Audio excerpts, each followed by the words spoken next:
বাংলাদেশে শিশুর মৃত্যু বাড়ছে, কিন্তু আসল দায় কার আর কেন সবাই চুপ? ইউনূস সরকারের সিদ্ধান্তের বোঝা কি এখন বিএনপি নিজের কাঁধে তুলে নিয়েছে? গত কয়েক মাসে দেশে যেভাবে হামের প্রাদুর্ভাব বেড়েছে সেটা সত্যি ভয়ঙ্কর। প্রতিদিনই শিশু মারা যাওয়ার খবর আসছে।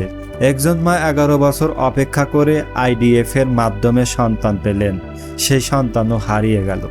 এই ঘটনাগুলো শুধু নিউজ না, এগুলো মানুষের জীবন।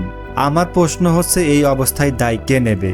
অনেকের অভিযোগ, আগের অন্তর্বর্তীকালীন সরকারের সময় টিকা ব্যবস্থাপনায় বড় ধরনের গাফিলতি হয়েছে। টিকা সংখ্যা, স্বাস্থ্যখাতে সমন্বয়হীনতা, এসব নিয়ে তখন থেকেই কথা উঠছিল। কিন্তু এখন যখন পরিস্থিতি খারাপ হয়েছে, তখন বর্তমান সরকারও খুব শক্ত অবস্থান নিচ্ছে না। এখানে মানুষের সন্দেহ তৈরি হচ্ছে, কারণ সাধারণত নতুন সরকার আগের সরকারের ভুলগুলো সামনে আনে, কিন্তু এখানে যেন উল্টো চিত্র দেখা যাচ্ছে। ইউনূস সরকারের সমালোচনা অনেক জায়গায় হলেও বিএনপি সরকার খুব সতর্কভাবে বিষয়গুলো এড়িয়ে যাচ্ছে, এমন অভিযোগ এখন অনেকের মুখে।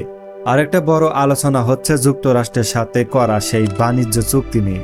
অনেকেই বলছে এই চুক্তিতে বাংলাদেশের ভবিষ্যৎ অর্থনীতি ও স্বাধীন সিদ্ধান্ত নেওয়ার ক্ষমতা ক্ষতিগ্রস্ত হতে পারে। যদিও সরকার বলছে এটা দেশের স্বার্থেই করা হয়েছে, কিন্তু সমস্যা হলো মানুষ পরিষ্কার ব্যাখ্যা পাচ্ছে না। আর যখন স্বচ্ছতা থাকে না, তখন গুজব বাড়ে, সন্দেহ বাড়ে, মানুষের রাগও বাড়ে। আমার ব্যক্তিগতভাবে মনে হয় যে সরকারি ক্ষমতায় থাকুক, শিশু মৃত্যুর মতো ঘটনার দায় এড়ানোর সুযোগ নেই।